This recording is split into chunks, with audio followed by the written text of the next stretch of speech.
a huge explosion in Oxfordshire in the United Kingdom. Let's take a look at this because we do have some very fiery visuals. You can see this is a pretty significant situation. Witnesses reported seeing a fireball light up the night sky after the blast. The producer says we do have some video. Oh my God. That is flipping massive. That is crazy. Richard, have authorities established the cause of this explosion? Nerdrotic.com. Greetings, you over 1 million awakening wonders and the 40% who haven't subscribed yet. After a season 1 that was throwing up massive red flags before it even came out, including but not limited to questionable showrunners with questionable talent and questionable connections, preemptive attacks on the fans in the press, embarrassing promotional interviews, flying out shills to meet the showrunners, who of course gave glowing reviews, massive ratios, abysmal audience scores, and losing most of the audience that you had left by the time the season ended. You have to ask how long I'm sorry, Garrett, I should have been specific. After a Rings of Power season 1 that was throwing up massive red flags before the show even premiered, including but not limited to questionable showrunners with questionable experience and questionable connections, preemptive attacks on the fans in the press, and embarrassing promotional interviews, flying out shills to meet the showrunners, who of course gave glowing reviews, massive ratios, abysmal audience scores, and losing 63% of the audience by the time season 1 ended. You have to ask, will Hollywood ever learn? How long can this go on? Well, we found out with The Acolyte.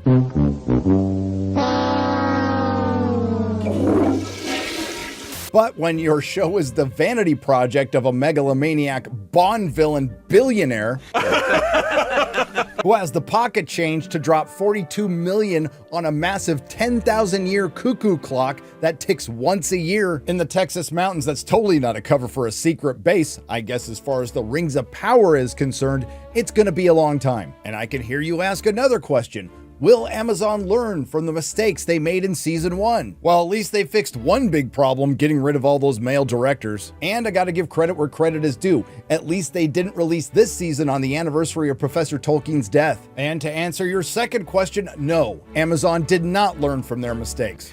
If you please everyone, then you're not doing your job right. I agree. Yeah. What the actual did you just say to me right now? Get out of my sight. Him basically going to different parts of Middle Earth and just like wreaking havoc. He goes somewhere and then he destroys it and then leaves, and goes somewhere else and destroys that and then leaves. We've a murderer's row. To know we're sticking so close to the canon. You sure about that? You sure about that? Despite the show at time of recording being certified fresh, boosted by reviews from questionable outlets, like the world famous El Istimudu or Marvelous Geeks Media, the Gospel Coalition, Mama's Geeky, Espinoff. But why, though, spelled T-H-O, a geek community? Toysto.net, the Film Yap, Digital Mafia Talkies got in there twice. But it appears that some of the big boys have turned on him, including the outlet that penned the original preemptive attack on fans for season 1, Variety. The Rings of Power makes Lord of the Rings a boring slog in a lifeless season 2. Or The Hollywood Reporter from Angie Han, The Rings of Power review. Season 2 of Amazon's fantasy prequel is too epic for its own good. And Screen Rant, of all places, The Rings of Power Season 2 review. Amazon's grand plan crumbles as Sauron's begins. It looks like he's coming out of butt, which is applicable because this show comes out of a creatively bankrupt butt. You know, it's dark times when I'm agreeing with Variety, The Hollywood Reporter, and Screen Rant, but here we are. I've put this off long enough. It's time to talk about the crime against imagination that mocks and shames Professor Tolkien's work. The Rings of Power Season 2. Previously on The Rings of Power. This mark's very existence proves Sauron escaped. The evil is gone. You have not seen what I have seen. Looks can be deceiving. There is a tempest in me. My people have no king. You are more than you claim. Your people have no king, for you are him. Some of us will fall, but as brothers, in our home. Anybody bring any extra bags? No, nobody brought an extra bag. Come with me to Middle-earth, and together we will redeem both our bloodlines. Be careful. I am not the hero you seek. Give me the meat. and give it to me raw.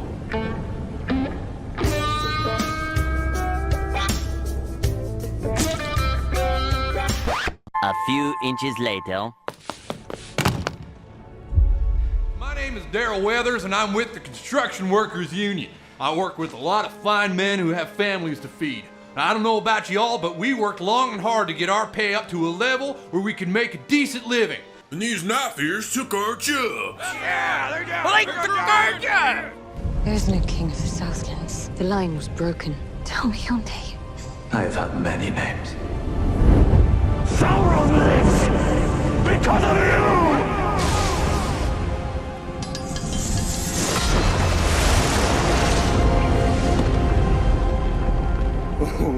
Wait till you see the... No, no, no, no.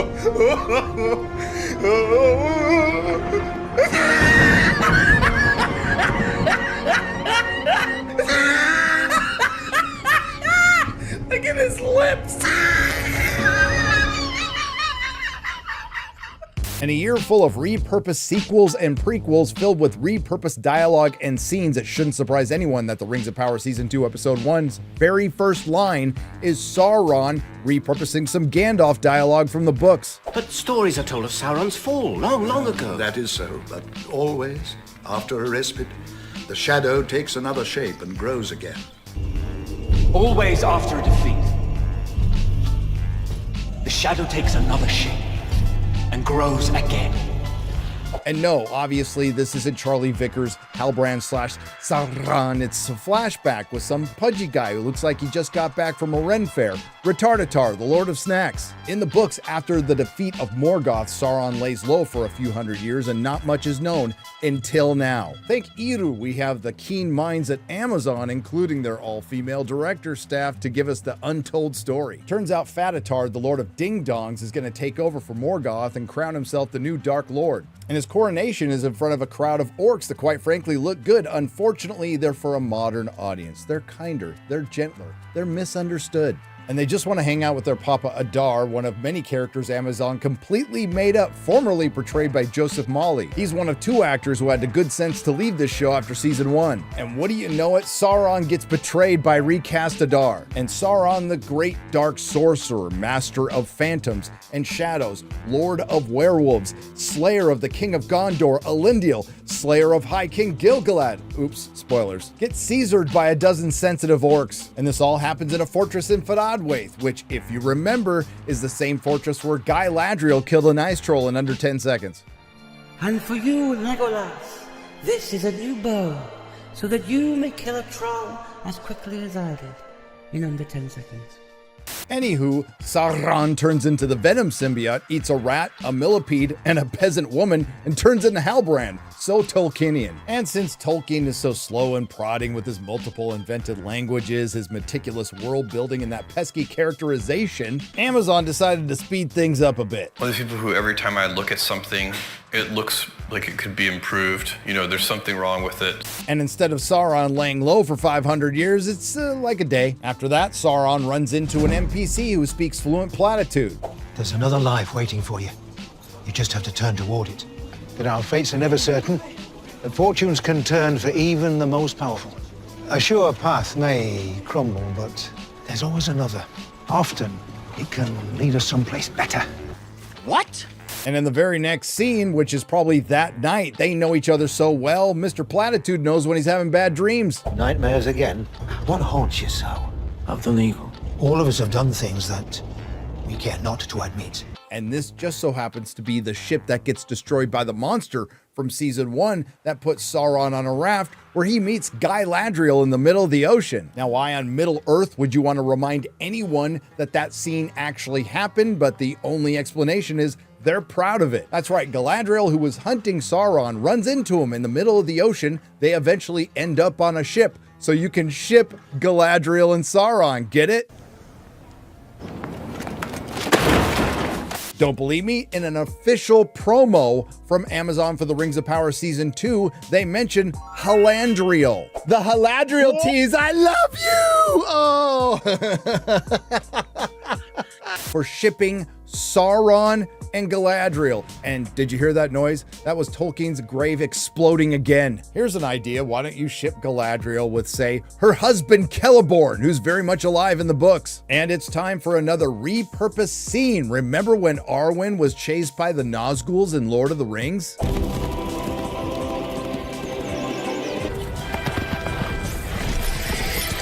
Except this time, it's Galadriel chasing Doogie Elrond.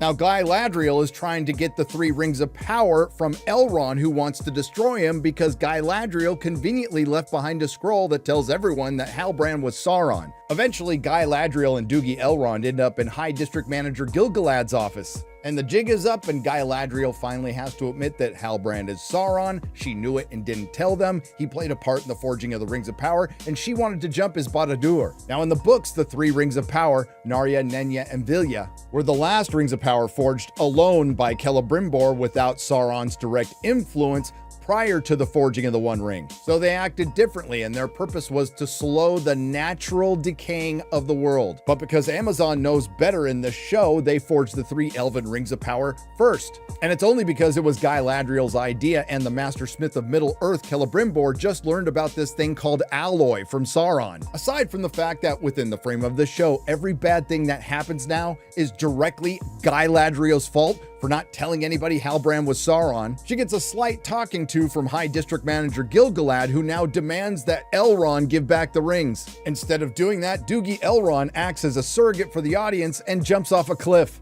Now, in Tolkien's secondary world, many elves have fallen from high places and died, but this is a world where they can survive pyroclastic flows. But it's time we check in on female Frodo and the stranger who's totally not Gandalf, and in the interest of saving time, we're now going to call him Dangalf. And mystery boxing this guy's name for over a season and a half is one of the dumbest things I've ever seen in storytelling. And their scene opens up with some more mind reading. Got that look in your eye. You had that dream again last night, didn't you? Didn't we just see that? Nightmares again? Is there a fucking echo in here? After a scene where they clearly want to push Eat the Bugs. I can feel the legs and the throat. That's the best part. They're dancing. It's time to repurpose more of Peter Jackson's Lord of the Rings. Remember the 2 towers? It can't be. Stone trees. We're going in circles. This looks strangely familiar. Because we've been here before. We're going in circles. Remember when Sam and Frodo were followed by Gollum?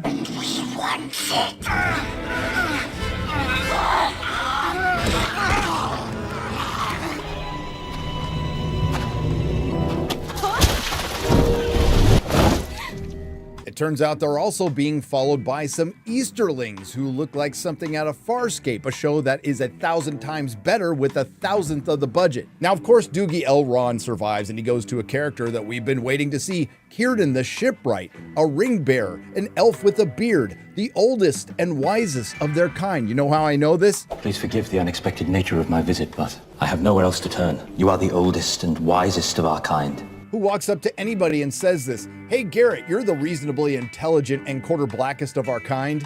Doogie Elrond tells Círdan he wants to destroy the rings, and because it's been a few minutes, it's time for some more repurposed dialogue. The rings must be destroyed. Do so, and the age of the elves will end. We would be abandoning all Middle-earth to its fate. The time of the elves is over. Do we leave Middle-earth to its fate? After discovering Círdan's going to destroy the rings, High District Manager Gil-galad blackpills and gathers the elves to leave Middle-earth, despite knowing that Sauron is back. But Gil-galad is a good High District Manager because he manages to get this done in half a day. But what do you know it, right when they're singing their goodbye hymn, Círdan shows up with the Rings of Power saying that they work. And despite this show taking the 6'4" Galadriel, the embodiment of femininity and grace, the Lady of Lothlorien, the Lady of Light, and turning her into a midget warrior woman, the commander of the northern armies, Galadriel, the girl Barian, the Lady of Fight, the woman who helped Sauron return and then hid that fact, the ring Nenya chooses her. And then we get our money shot with the Rings of Power, which looks like it went on a little too long. Look at all those shaking hands. And just like that, Lindon is healed. All the black ooze is gone. Now, earlier on in the episode, the wise and noble High King Gil-galad composed the most important message in Middle-earth in half a millennia, telling Grandma Brimbor that Halbrand is Sauron. Sure, it's something Galadriel could have told him, but that's not important right now. So what does the wisest and noblest of elf leaders do? Does he send out multiple elves to make sure the message makes it? Or does he just give it to one guy and say, it'll be fine? If you guess the latter, you're watching The Rings of Power on Amazon Prime. I sure hope nothing happens to that guy, because that would thwart the master plan of our thirst trap Dark Lord. So let's circle back to Sauron while he circles back from Mordor to Eregion, so Amazon Prime can circle back to the lore. After heading down to the shiny and brand new Mordor, Sauron does his best Moses impression. Let my people go. And Sauron's big master plan is to convince Adar that he's still the king of the Southlands, which he does, and to convince Adar to send him back to Eregion with the elves so he can stop Sauron, who he totally isn't, which he does. And on the way out the door, he gets poor Waldrig killed. You know, the guy who just wanted to follow Sauron and helped create Mordor in an afternoon. Also, he could go back and forge the rest of the Rings of Power, which he should have done in the first place, as Anatar, the Lord of Gifts, which they should have done in the first place, which was something apparently they added in at the last moment. But we didn't know we'd do the Anatar thing. That was something that came to the piece quite late on.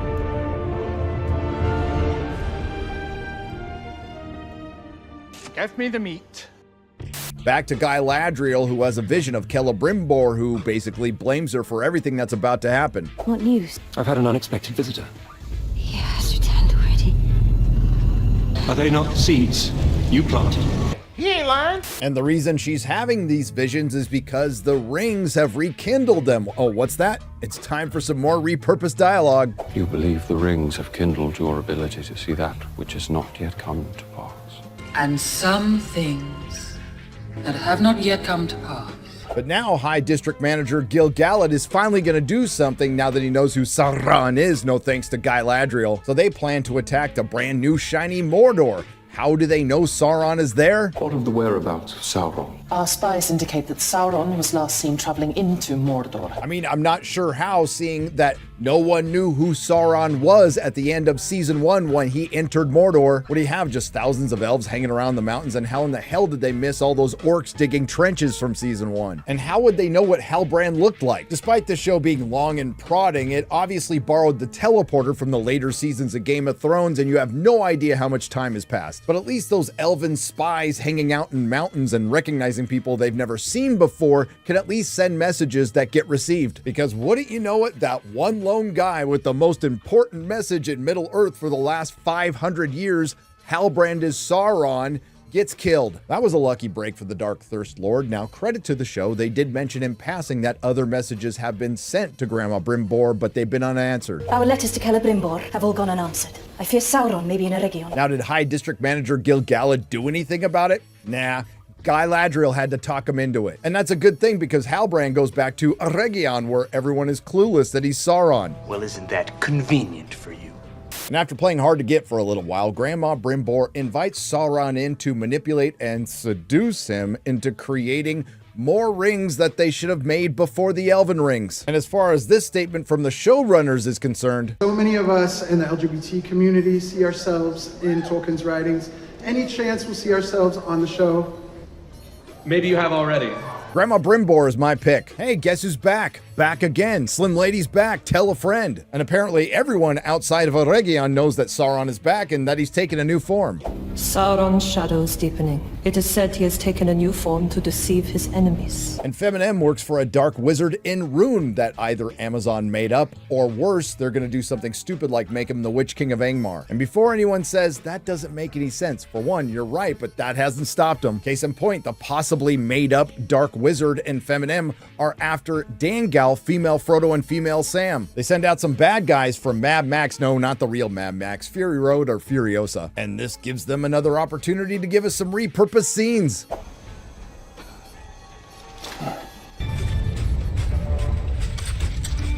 The bad guys from Furiosa eventually catch up with Dangal, female Sam, and female Frodo at a well, and I can't imagine anything bad happening here. It just has a giant flag with the Eye of Sauron on it. And this brings us to my favorite scene in all three of the premiere episodes. Dangal picks up a stick, creates a dust devil that blows away the bad guys from Furiosa and female Sam and female Frodo. This brings us to the second most cringe-inducing moment in this series, the reveal of Anatar, the Lord of Gifts, who should have been in Season 1, but Amazon really had to ship Galadriel. And the shape-shifting Lord of Werewolves, phantoms, and shadows, the mighty Sauron the Great puts on a wig. And then he says this. The Lord of the Rings. What, we some kind of Lord of the Rings.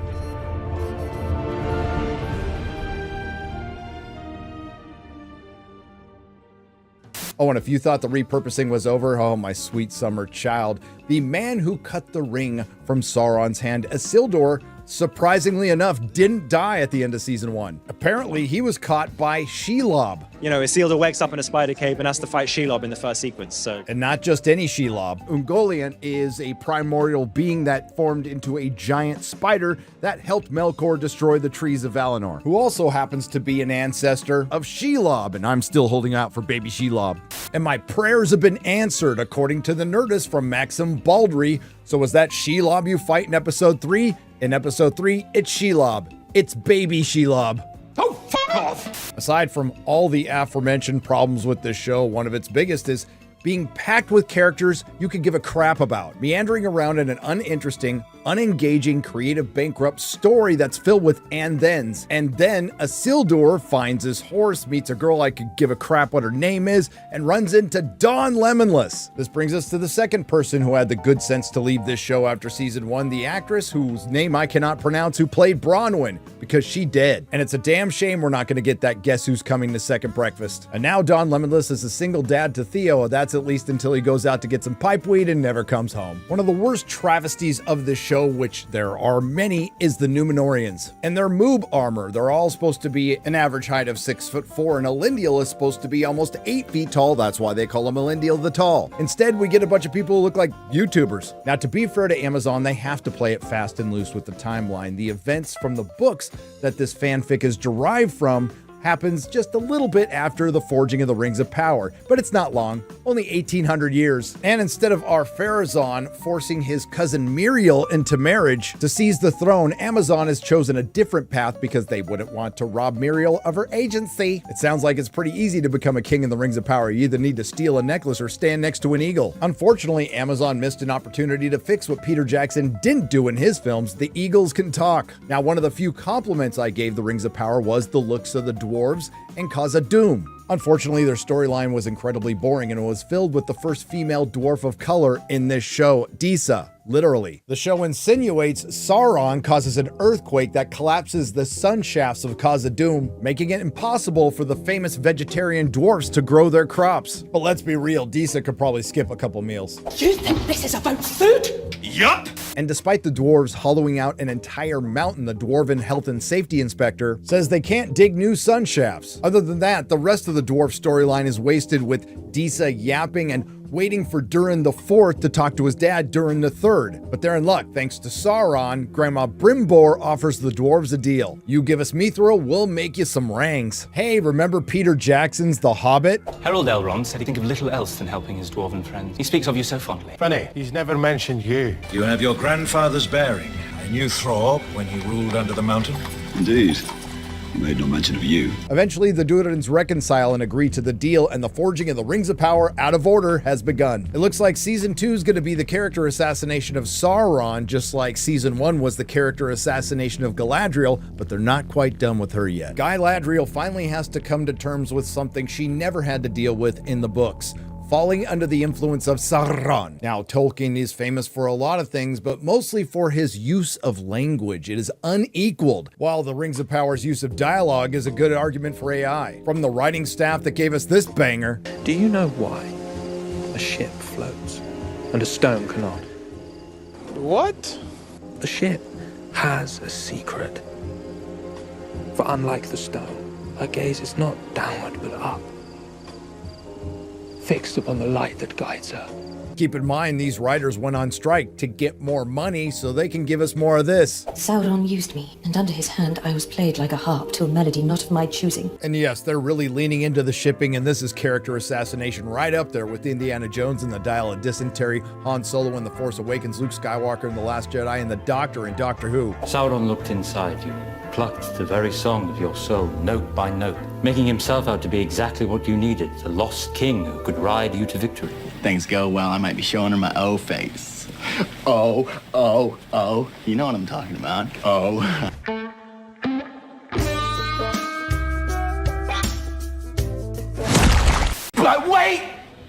There's more! After all the talk of morally gray characters on the red carpet, we have the single most cringe-inducing scene in this show, nuanced orcs in Tolkien. We are safe here. We have a home. Must we go to war again? You gotta be fucking kidding. Tell you that we will never truly be safe until we've made certain Sauron is no more.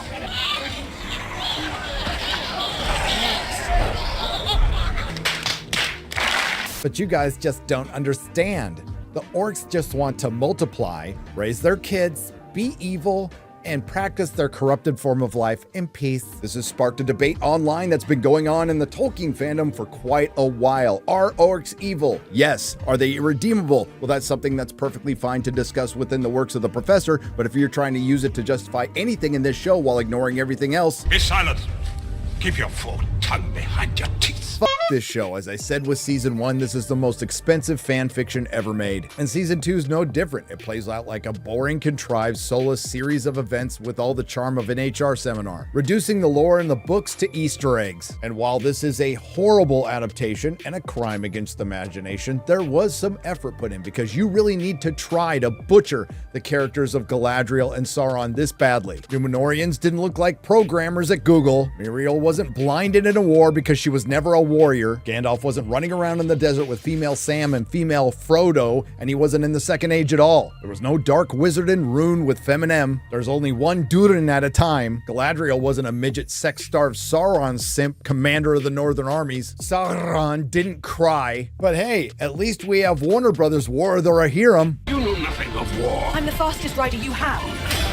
You think I am afraid of you? You should be. Well, come on! But don't get down, ladies and gentlemen of the Fellowship, and hold the line. You beat Amazon down once before, and it looks like you're already doing it again. And I'm absolutely sure any minute now we're all going to be called a bunch of bigots, and they'll tell us that John Ronald Reuel Tolkien himself would have loved this show. He loved the world, and he was in no conceivable sense a misanthrope. The modern world meant for him essentially the machine. So that when he speaks of the machine, and he more than once expressly said that it was one of the underlying themes for him in The Lord of the Rings, was the machine. The machine meant for him. It meant coercion, domination, for him the great enemy, coercion of other minds and other wills. This is tyranny. But he also saw the characteristic activity of the modern world as the coercion, the tyrannous reformation of the earth.